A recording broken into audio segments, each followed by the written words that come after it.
gotta loosen up to this now, guys. It's not easy.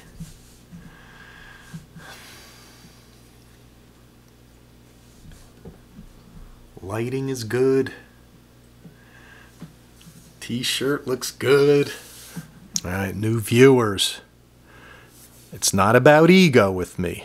My old viewers know. The t-shirt was from my son, so that's how I get away with wearing it with the Tom Reefer channel on it.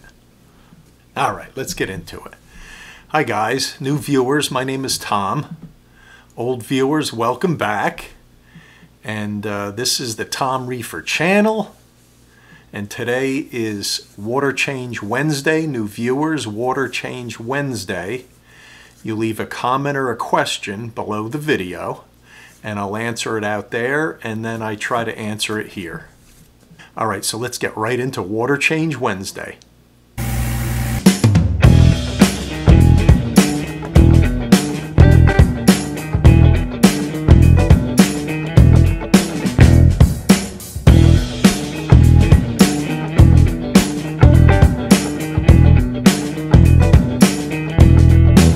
Quite a few good questions today, guys. We'll get to those.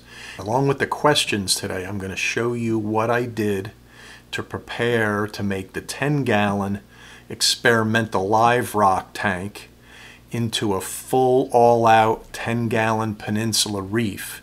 Okay, here's the first question. I'm going to paraphrase. This is a long one. Rickson2000 asked me about Mandarin. He's made a couple attempts to keep mandarins alive, and he's only made it about the 6 or 7 month mark. So my opinion is that find an aquacultured mandarin that is already eating and that you know what food it's eating from where you're getting it from. I got mine from, it's called the Coral Reef. They're in Tennessee, but they get their mandarins from SA Aquatics. I think it's Sustainable Aquatics.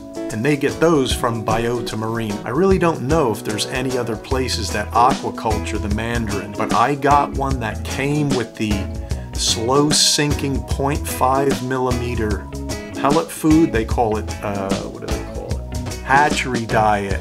Mine came eating that right from the start. S&A Aquatics hatchery diet is a slow sinking pellet. So what I would do when I first got my mandarin is I would turn the circulating pump off, and I would use a turkey baster to kind of squeeze the pellets down near the bottom, and they would settle out, and my mandarin would go right over there and eat away.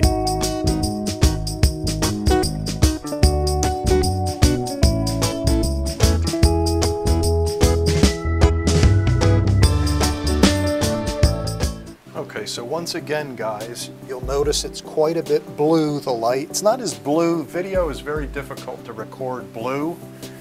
It always looks more blue than it really is, but what I'm going to do is take off the top and put it off to the side, and then we're going to clean the algae off the back. This is a perfect example why I like the light closer to the water.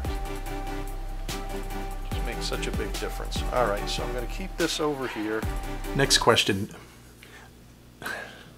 Normanos asked me how long it takes for an acro to color up. Apparently he purchased one, put it in his tank, and the color went down. It got more brown. And acros are really touchy, guys. It's a combination of things. It's a combination of your water parameters. Some reefers say you need a little bit of nitrate to keep the color up, and then if it's too much, they can get brown.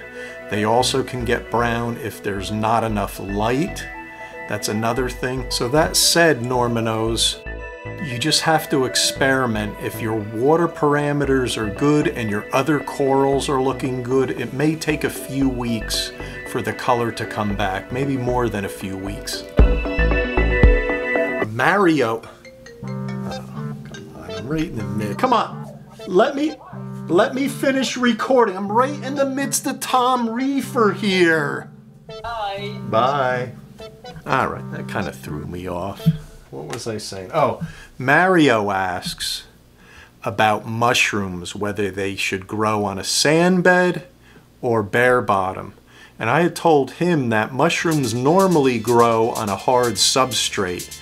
So it would be hard to place it, just the mushroom itself, on the sand bed or on a bare bottom. So if it's on a frag, it can go on the bottom on a sand bed, or it could be placed in a bare bottom. You just want lower flow area, and they don't need a lot of intense light, but they're quite flexible also. Okay, Mario?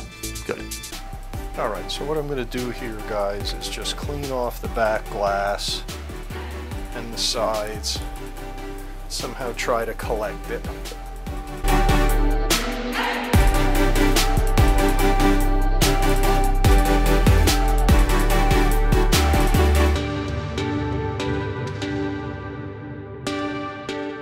Josh asked, what filtration do I have in the 20? And I told him I just have the Skimmer. I have a little bit of carbon that I replenish maybe once every month and a half, really not much at all. And I use the center compartment for refugium. And that's really the only filtration I use on that tank, Josh. And if you have a big enough turkey baster, this will work too. I just invented that. I just thought that would work, and it did a great job. Let's see. See? Just suck it right out. Just make sure your ATO is off when you do this, or it'll turn on.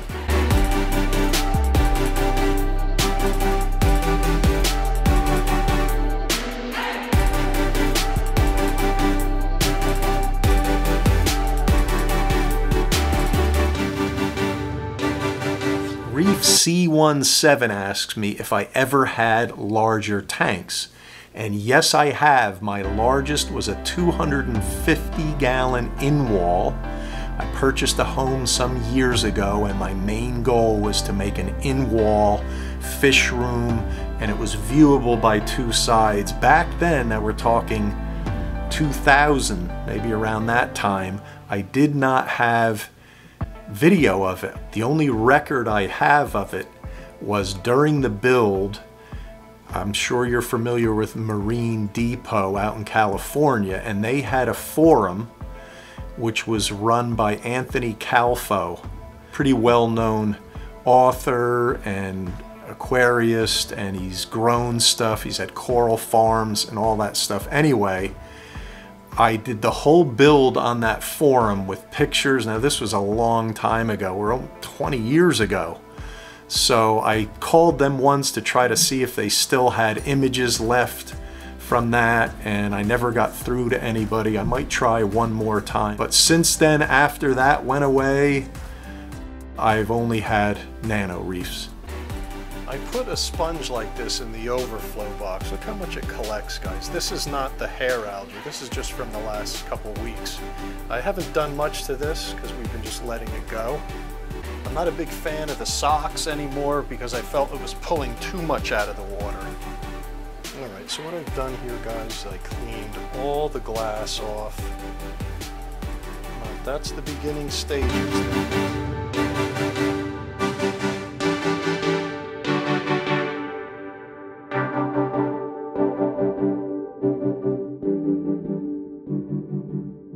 HYGGER47 asks where he should place his skimmer in his tank.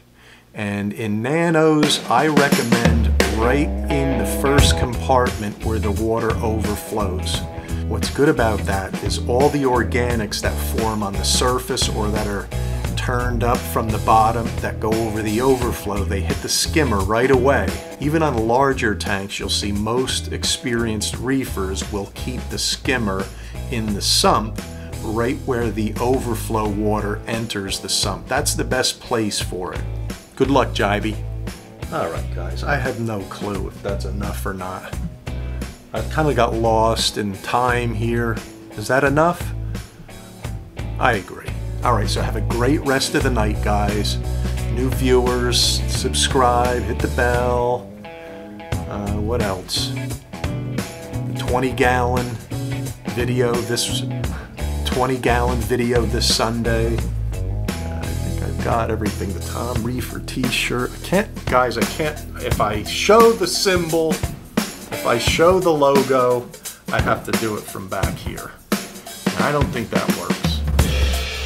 So anyway, have a great rest of the night, guys, and I'll see you on Sunday. Take care now.